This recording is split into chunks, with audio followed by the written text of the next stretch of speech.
The right to self-defense is deeply embedded in our legal history. We inherited it from the 400-year-old English Bill of Rights, and it is protected to this day by our constitutional guarantees to life, liberty, and personal security. The scope of this right to self-defense is defined in the Criminal Code. Citizens are justified in using force to protect themselves from physical attack. This right extends to protecting others from assault and physical injury. The Code also gives citizens the right to protect their property from thieves and trespassers and allows the use of force if necessary.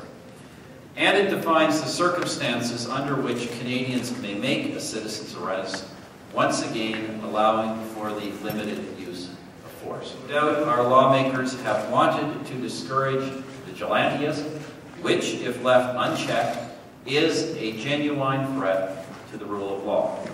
But in the view of many Canadians, the scales of justice have tipped too far away from the right to self-defense and towards the protection of criminals. And many believe they have also shifted too much responsibility for self-defense away from citizens and towards police, prosecutors, and the courts. In short, many Canadians believe the right balance has been lost. The case of Torontonian David Chen, the hard-working young Chinatown shopkeeper who was charged and prosecuted last year after making a citizen's arrest of a career criminal who repeatedly stole from his store. Now, of course, eventually, Mr. Chen was acquitted, but only a lawyer could take comfort from that.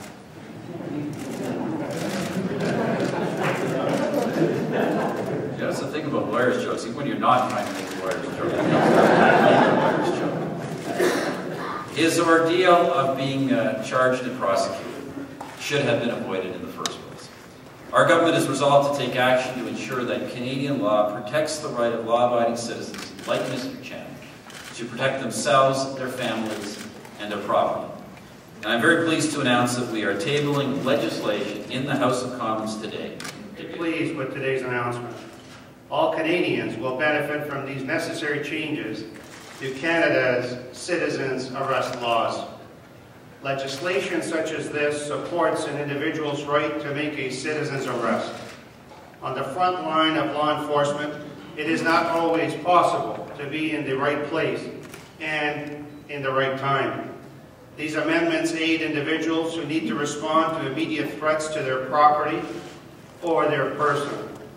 I'm delighted to support legislation that puts the rights of law-abiding citizens in this country ahead of the rights of criminals.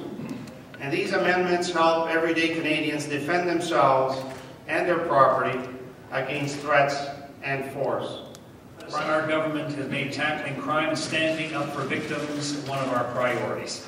As a result of our legislation, there are tougher laws today that crack down on gun and gang crime, violent and repeat offenders, identity theft, sex offenders, and street racing, impaired driving, and car thieves. And just this week, we've managed to get rid of the faint hope clause that victimized people over and over again.